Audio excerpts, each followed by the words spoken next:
ಒಂದು ಕ್ಷಣ ಯೋಚಿಸಿ, ನಿಮ್ಮ ಜೀವನದಲ್ಲಿ ನಿಮಗೆ ನಿಜವಾಗಿಯೂ ಮುಖ್ಯವಾದ ವಿಷಯಗಳು ಎಷ್ಟು? ನಿಮ್ಮ ಕುಟುಂಬ, ನಿಮ್ಮ ಕನಸು, ನಿಮ್ಮ ಆರೋಗ್ಯ, ನಿಮ್ಮ ಭವಿಷ್ಯ, ನಿಮ್ಮ ಆತ್ಮಗೌರವ. ಆದರೆ ಸಮಸ್ಯೆ ಏನೆಂದರೆ, ನಾವು ಇವುಗಳ ಬಗ್ಗೆ ಮಾತ್ರ ಕಾಳಜಿ ವಹಿಸುವುದಿಲ್ಲ. ಯಾರೋ ನಮ್ಮ ಬಗ್ಗೆ ಏನು ಅಂದುಕೊಂಡರು, ಯಾರೋ ನಮ್ಮ ಇನ್ಸ್ಟಾಗ್ರಾಮ್ ಪೋಸ್ಟ್ಗೆ ಲೈಕ್ ಮಾಡಲಿಲ್ಲ, ಪಕ್ಕದ ಮನೆಯವರು ಹೊಸ ಕಾರು ತೆಗೆದುಕೊಂಡರು, ನಮ್ಮ ಸ್ನೇಹಿತ ನಮಗಿಂತ ಮುಂದೆ ಹೋಗುತ್ತಿದ್ದಾನೆ, ಯಾರೋ ನಮ್ಮನ್ನು ಟೀಕಿಸಿದರು, ಒಂದು ಸಣ್ಣ ತಪ್ಪು ಆಯಿತು, ಯಾರಾದರೂ ನಮ್ಮ ಮಾತಿಗೆ ಒಪ್ಪಲಿಲ್ಲ. ಇಂತಹ ನೂರಾರು ಸಣ್ಣ ವಿಷಯಗಳಿಗೂ ನಮ್ಮ ಮನಸ್ಸು ತನ್ನ ಶಕ್ತಿಯನ್ನು ಖರ್ಚು ಮಾಡುತ್ತದೆ. ಕೊನೆಗೆ ಏನಾಗುತ್ತದೆ? ನಿಜವಾಗಿಯೂ ಮುಖ್ಯವಾದ ವಿಷಯಗಳಿಗೆ ನಮ್ಮ ಬಳಿ ಮಾನಸಿಕ ಶಕ್ತಿಯೇ ಉಳಿಯುವುದಿಲ್ಲ. ಮಾರ್ಕ್ ಮಾನ್ಸನ್ಸ್ ಅವರ the subtle art of not giving ಪುಸ್ತಕದ ಕೇಂದ್ರ ಸಂದೇಶ ಇದೆ. ಆದರೆ ಇಲ್ಲಿ ಒಂದು ತಪ್ಪು ಅರ್ಥ ಮಾಡಿಕೊಳ್ಳಬಾರದು. ನಾಟ್ ಗಿವಿಂಗ್ ಎಂದರೆ ಯಾವುದಕ್ಕೂ ಕಾಳಜಿ ವಹಿಸಬಾರದು ಎಂದಲ್ಲ. ಅದರ ಅರ್ಥ ಎಲ್ಲದರ ಬಗ್ಗೆ ಕಾಳಜಿ ವಹಿಸುವುದನ್ನು ನಿಲ್ಲಿಸಿ ಸರಿಯಾದ ವಿಷಯಗಳ ಬಗ್ಗೆ ಮಾತ್ರ ಕಾಳಜಿ ವಹಿಸಿ. ಮತ್ತು ಈ ಒಂದು ಬದಲಾವಣೆ ನಿಮ್ಮ ಜೀವನದ ಅನೇಕ ಸಮಸ್ಯೆಗಳನ್ನು ನೋಡುವ ರೀತಿಯನ್ನೇ ಬದಲಿಸಬಹುದು. ಇಂದು ಈ ಪುಸ್ತಕದ ಮೂಲಕ ನಾವು ತಿಳಿದುಕೊಳ್ಳಲಿರುವ ವಿಚಾರಗಳು ನಿಮ್ಮನ್ನು ಪ್ರೇರೇಪಿಸುವುದಕ್ಕಿಂತ ಹೆಚ್ಚಾಗಿ ನಿಮ್ಮ ಬಗ್ಗೆ ನಿಮಗಿರುವ ಕೆಲವು ಭ್ರಮೆಗಳನ್ನು ಒಡೆದು ಹಾಕುತ್ತವೆ. ಹಾಗಾದರೆ ಶುರು ಮಾಡೋಣ. ನೀವು ನಮ್ಮ ಚಾನಲ್ಗೆ ಇದೇ ಮೊದಲ ಬಾರಿಗೆ ಬಂದಿದ್ದರೆ ದಯವಿಟ್ಟು ನಮ್ಮ ಚಾನಲನ್ನು ಸಬ್ಸ್ಕ್ರೈಬ್ ಮಾಡಿ, ಜೊತೆಗೆ ನಿಮ್ಮ ಸ್ನೇಹಿತರೊಂದಿಗೆ ಹಂಚಿಕೊಳ್ಳಿ. ಜೊತೆಗೆ ನಿಮ್ಮ ಅನಿಸಿಕೆ ಅಭಿಪ್ರಾಯಗಳನ್ನು ಕಾಮೆಂಟ್ನಲ್ಲಿ ಬರೆಯಿರಿ. ಈ ಪುಸ್ತಕವನ್ನು ಖರೀದಿಸಲು ವಿಡಿಯೋದಲ್ಲಿರುವ ಲಿಂಕ್ ಕ್ಲಿಕ್ ಮಾಡಿ ಖರೀದಿಸಿ. ನಿಮ್ಮ ಜೀವನವನ್ನು ಅತ್ಯುತ್ತಮ ಮಾಡುವುದೇ ನಮ್ಮ ಗುರಿ. ಒಂದು ಹೆಚ್ಚು ಪ್ರಯತ್ನಿಸಿದಷ್ಟು ಏಕೆ ಸಮಸ್ಯೆ ಹೆಚ್ಚಾಗುತ್ತದೆ? ನಮ್ಮ ಸಮಾಜ ಒಂದು ವಿಚಿತ್ರ ಸಂದೇಶವನ್ನು ನಿರಂತರವಾಗಿ ಕೊಡುತ್ತದೆ. ಪಾಸಿಟಿವ್ ಆಗಿ ಯೋಚಿಸು, ನೀನು ಏನು ಬೇಕಾದರೂ ಸಾಧಿಸಬಹುದು, ನಿನ್ನ ಕನಸನ್ನು ನಂಬು, ನಿನ್ನ ಸಮಸ್ಯೆಗಳನ್ನು ಮರೆತು ಸಂತೋಷವಾಗಿರು. ಇದು ಕೇಳಲು ಚೆನ್ನಾಗಿದೆ, ಆದರೆ ಮಾರ್ಕ್ ಮಾನ್ಸನ್ ಕೇಳುವ ಪ್ರಶ್ನೆ, ಇದು ನಿಜವಾಗಿಯೂ ಕೆಲಸ ಮಾಡುತ್ತದೆಯೇ? ನೀವು ನಿಮ್ಮನ್ನು ಕುರಿತು ನಾನು ತುಂಬ ಕಾನ್ಫಿಡೆಂಟ್ ಆಗಿರಬೇಕು ಎಂದು ನಿರಂತರವಾಗಿ ಯೋಚಿಸಿದರೆ ನಿಮ್ಮ ಮನಸ್ಸು ಮೊದಲು ಏನು ಗಮನಿಸುತ್ತದೆ? ನಿಮಗೆ ಕಾನ್ಫಿಡೆನ್ಸ್ ಇಲ್ಲ ಎಂಬುದನ್ನೇ.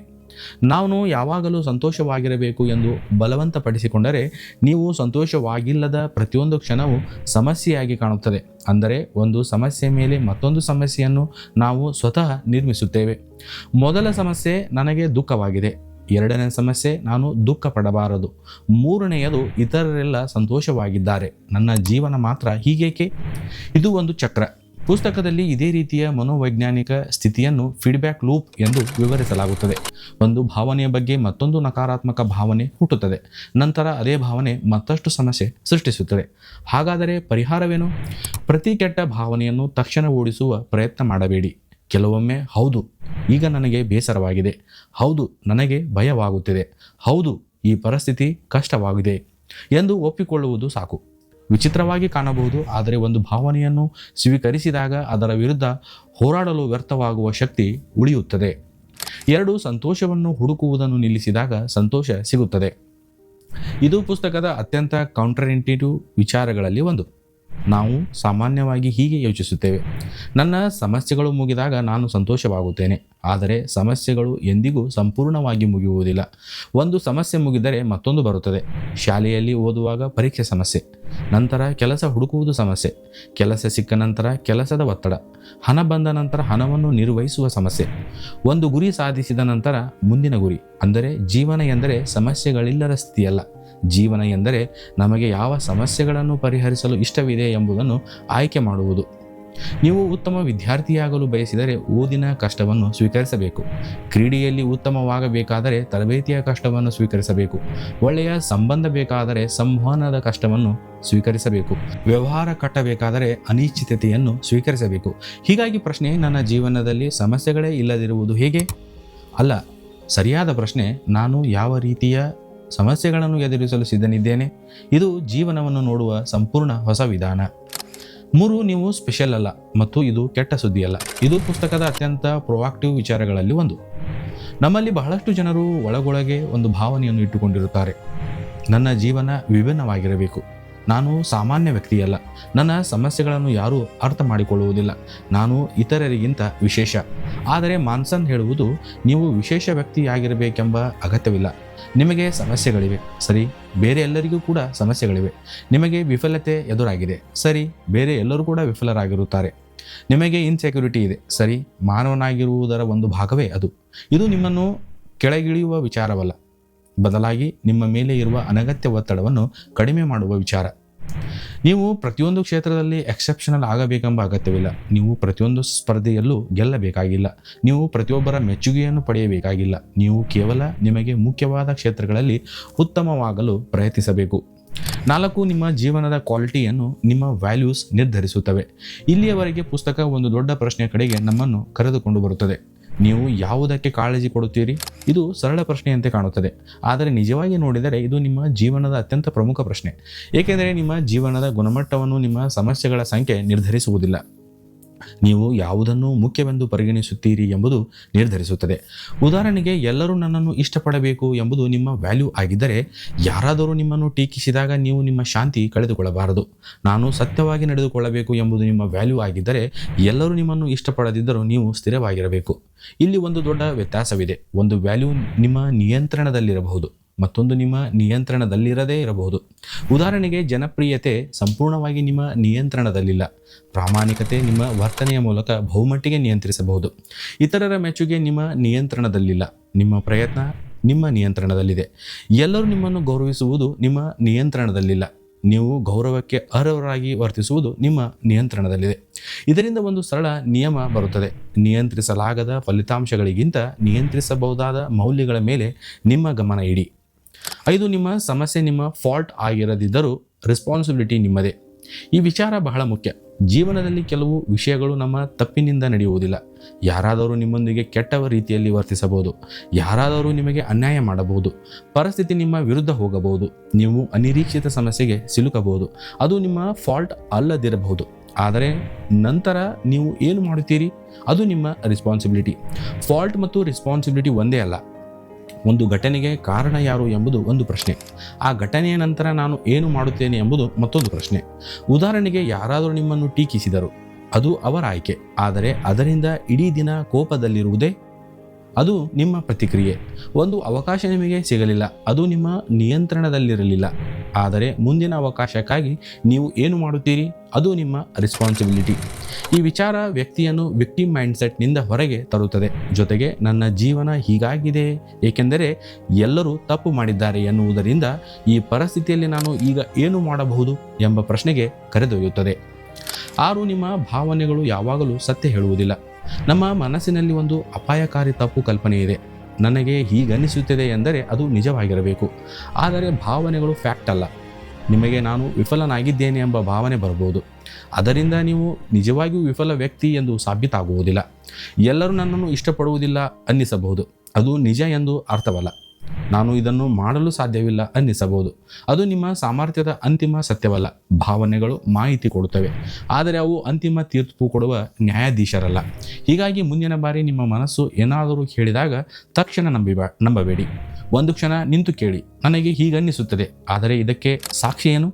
ಈ ಒಂದು ಪ್ರಶ್ನೆ ಅನೇಕ ತಪ್ಪು ನಿರ್ಧಾರಗಳಿಂದ ನಿಮ್ಮನ್ನು ಉಳಿಸಬಹುದು. 7, ನೀವು ತಪ್ಪಾಗಿರಬಹುದು. ಅದನ್ನು ಒಪ್ಪಿಕೊಳ್ಳುವ ಶಕ್ತಿ ಬೆಳೆಸಿಕೊಳ್ಳಿ. ನಮ್ಮ ಈಗೋಗೆ ಅತ್ಯಂತ ಕಷ್ಟವಾದ ವಾಕ್ಯ ಯಾವುದು ಗೊತ್ತಾ? ನಾನು ತಪ್ಪು ಮಾಡಿದ್ದೆ. ನಾವು ನಮ್ಮ ಅಭಿಪ್ರಾಯವನ್ನು ರಕ್ಷಿಸಲು ಎಷ್ಟೋ ಶಕ್ತಿಯನ್ನು ಖರ್ಚು ಮಾಡುತ್ತೇವೆ.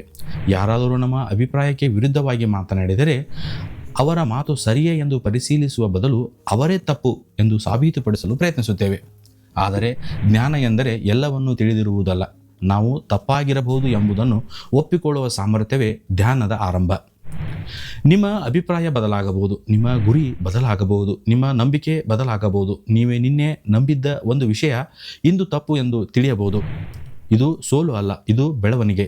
ಏಕೆಂದರೆ ನೀವು ನನಗೆ ಎಲ್ಲವೂ ಗೊತ್ತು ಎಂದುಕೊಂಡ ಕ್ಷಣದಿಂದ ಕಲಿಕೆ ನಿಲ್ಲುತ್ತದೆ. 8, ಫೇಲ್ಯೂರ್ ಎಂದರೆ ಎಂಡ್ ಅಲ್ಲ, ಫೀಡ್ಬ್ಯಾಕ್. ಯಶಸ್ಸಿನ ಬಗ್ಗೆ ನಾವು ಕೇಳುವ ಕಥೆಗಳಲ್ಲಿ ಒಂದು ಸಮಸ್ಯೆ ಇದೆ. ನಾವು ಅಂತಿಮ ಫಲಿತಾಂಶವನ್ನು ಮಾತ್ರ ನೋಡುತ್ತೇವೆ, ಆದರೆ ಅದರ ಹಿಂದೆ ಇರುವ ನೂರಾರು ಪ್ರಯತ್ನಗಳನ್ನು ನೋಡಲ್ಲ. ಯಾವುದೇ ಕೌಶಲ್ಯದಲ್ಲಿ ಮೊದಲ ಪ್ರಯತ್ನದಲ್ಲೇ ಪರ್ಫೆಕ್ಟ್ ಆಗುವುದು ಅಪರೂಪ. ಮೊದಲ ವಿಡಿಯೋ ಉತ್ತಮವಾಗಿರದೇ ಇರಬಹುದು. ಮೊದಲ ಬಿಸ್ನೆಸ್ ಐಡಿಯಾ ಕೆಲಸ ಮಾಡದೇ ಇರಬಹುದು. ಮೊದಲ ಪರೀಕ್ಷೆಯಲ್ಲಿ ನಿರೀಕ್ಷಿಸಿದ ಅಂಕ ಬರದೇ ಇರಬಹುದು. ಮೊದಲ ಪ್ರೆಸೆಂಟೇಷನ್ ಚೆನ್ನಾಗಿರದೇ ಇರಬಹುದು. ಅದರ ಅರ್ಥ ನಾನು ಇದಕ್ಕೆ ಅರ್ಹನಲ್ಲ ಎಂದಲ್ಲ. ಇದರ ಅರ್ಥ ನನಗೆ ಇನ್ನಷ್ಟು ಫೀಡ್ಬ್ಯಾಕ್ ಬೇಕು.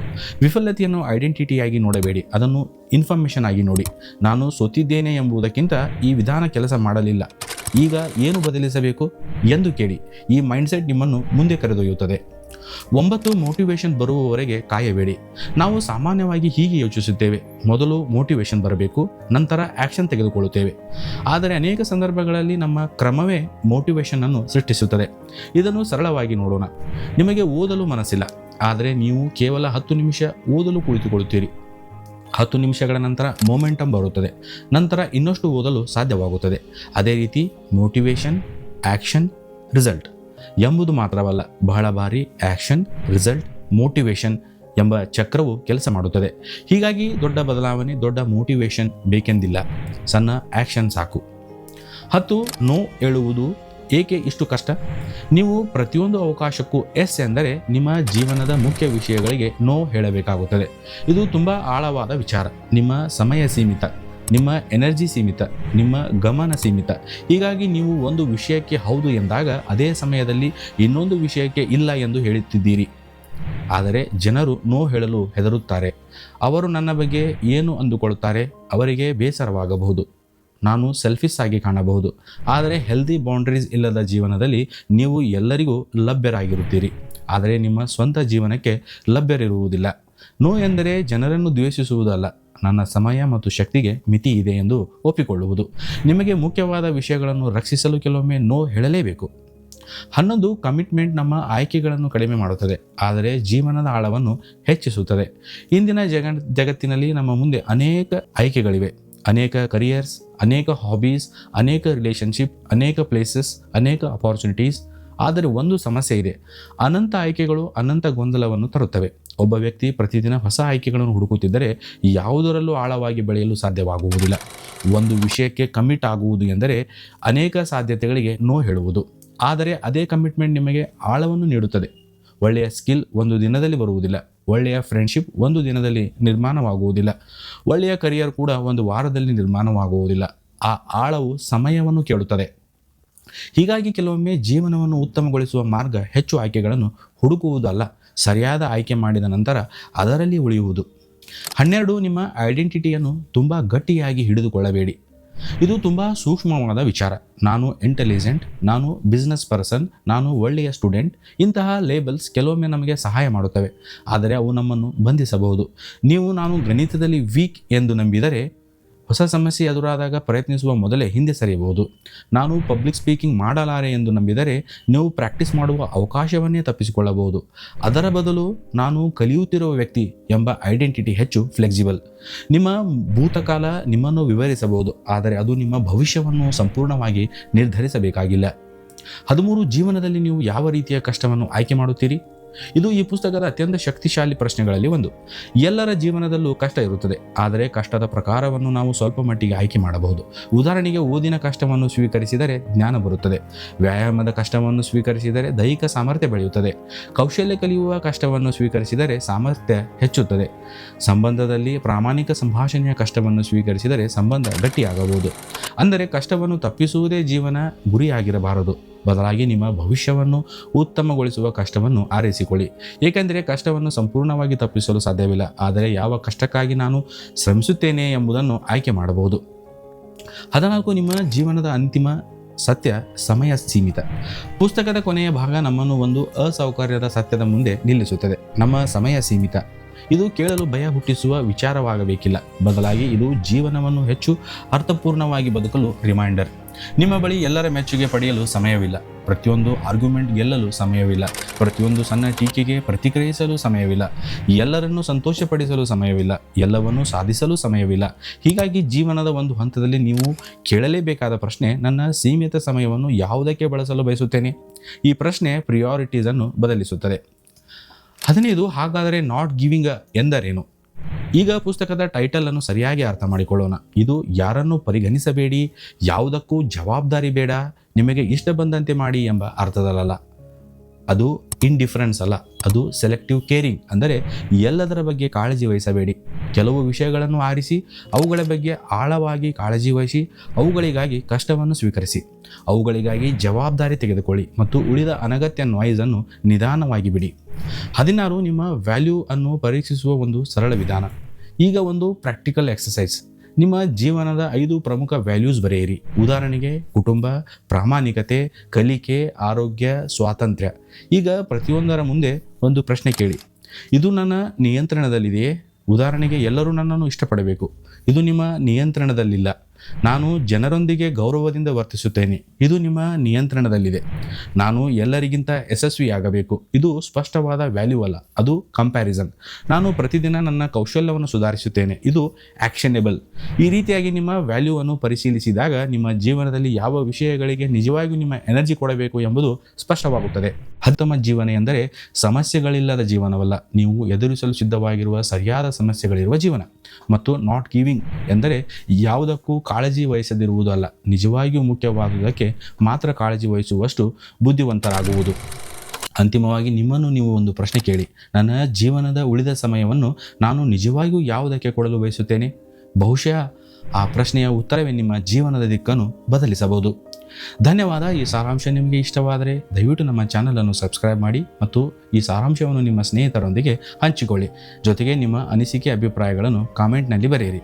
ಉತ್ತಮ ಪುಸ್ತಕದ ಸಾರಾಂಶದೊಂದಿಗೆ ಮುಂದಿನ ವಿಡಿಯೋದಲ್ಲಿ ಭೇಟಿಯಾಗೋಣ. ನಮಸ್ಕಾರ.